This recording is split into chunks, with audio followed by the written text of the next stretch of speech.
හරි. හරි.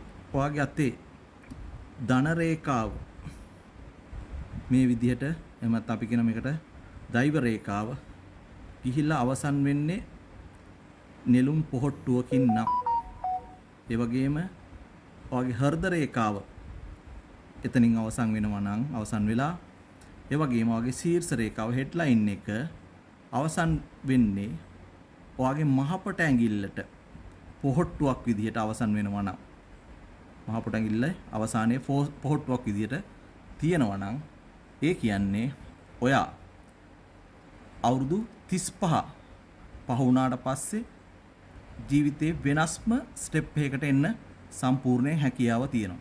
නමුත් ඔයාගේ අතේ ඊට පරිබාහිරව එහෙම නැත්නම් ඒකට ප්‍රතිවිරුද්ධ කර්මයන් ගෙන දෙන මත්ස්‍යයේ ලක්ෂණ. ඒ කියන්නේ මේ ස්ථානයේ ඔළුව පහළට හිටිනසේ මත්ස්‍යෝ හිටියොත් ඒ වගේම මේ ස්ථානයේ ඔළුව එළියට පිහිටින මත්ස්‍යෝ හිටියොත් මේකට ඔයාට මේ අවුරුදු 35න් පස්සේ මේ ගමන යන්න බාධා කරන ප්‍රබල කර්මයන් දෙකක් ලෑස්ති වෙලා තියෙනවා. ඒ කර්මයන් දෙක ඔයාට ප්‍රතිවිරුද්ධව නැගී හිටිනවා. ඉතින් සමහරු මේ ලක්ෂණ තිබ්බාම Tamanට කිසිම දෙයක් ලැබුන්නේ නැහැ කියලා කියනවා. නමුත් ඔවුන් හඳුරගෙන නැහැ. අර Tamanට ප්‍රතිවිරුද්ධ කර්මයන් ගෙන දේවල් ඉවත් කරන්න ඕන කියලා. හැම කෙනෙක්ම පින් පව් දෙකම අරන් එනවා සංසාරේ පුරා. එතකොට යම් පිනක් පළ දෙන්න තියෙනකොට ඊට ප්‍රතිවිරුද්ධව තියෙන කර්මයක් නැගී හිටිනවා. ඒ වෙලාවේදී අපි අනිවාර්යයෙන්ම ඒ කර්මය ඉවත් කර ගන්න ඕන. සරලව කිව්වොත් එහෙම පටාචාරට මේ ලෝකෙ තිබ්බ උතුම්ම පුණ්‍ය කර්මයේ ඵල දුන්නේ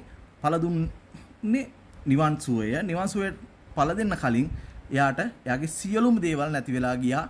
එයාගේ අර ප්‍රතිවිරුද්ධ කර්මයන් එයාට ඵල දුන්න නිසා. ඒ හින්දා ඔයාගේ අතෙත් මේ විදිහට තමන්ගේ හෘද රේඛාව, දෛව රේඛාව අවසන් වෙලා නෙළුම් පොහට්ටුවකින් ඒ වගේම තමන්ගේ ශීර්ෂ රේඛාව අවසානයේ පොහට්ටු ලකුණ තියෙනවා නම් ඔයාගේ අතත් එවන්න. අපි බලමු ඔයාගේ ඊට ප්‍රතිවිරුද්ධ කර්ම මොනවද තියෙන්නේ කියලා අඳුනගෙන ඒකට පිළියම් කරොත් ඔයාට අවුරුදු 35 40න් පස්සේ හිතා ගන්න බැරි තරම් ලොකු ධනස්කන්ධයක් එක්ක ජීවිතේ වෙනස්ම මාර්ගයකට හරව ගන්න පුළුවන්.